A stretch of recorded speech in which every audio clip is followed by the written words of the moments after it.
The smartphone era is old, but the pocket-sized computers at the heart of that societal transformation are only really possible because of another technology, lithium-ion batteries.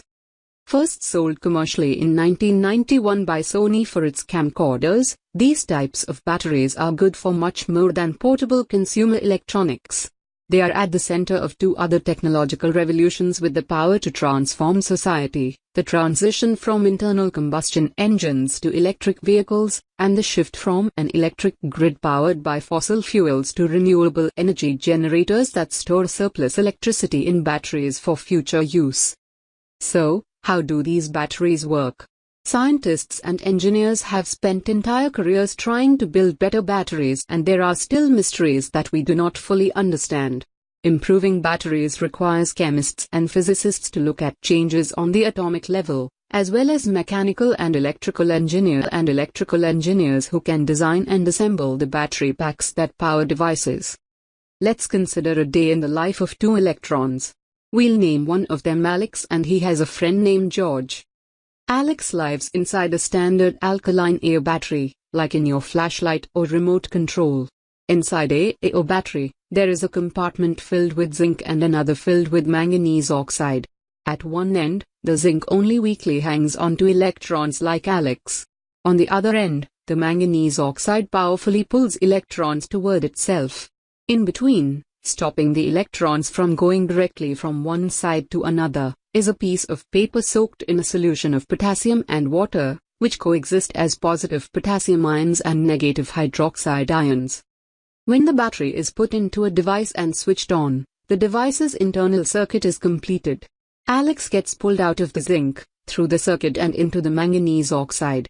Along the way, his movement powers the device or light bulb or whatever is connected to the battery. When Alex leaves, he can't come back. The zinc that has lost an electron bond with the hydroxide to form zinc oxide.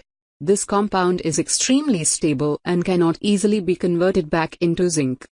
On the other side of the battery, the manganese oxide gains an oxygen atom from the water and leaves hydroxide ions behind to balance out the hydroxide being consumed by the zinc.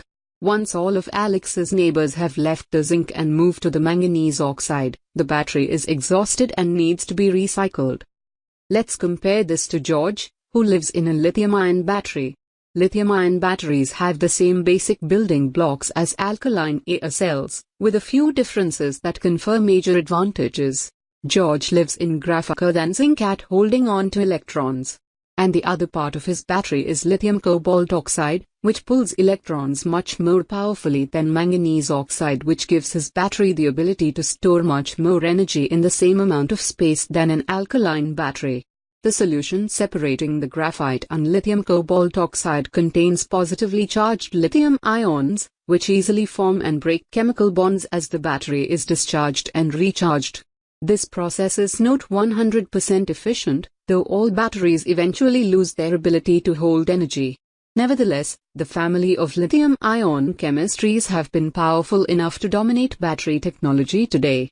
Tell me pretty lies, look me in the face, tell me that you love me, even if it's fake.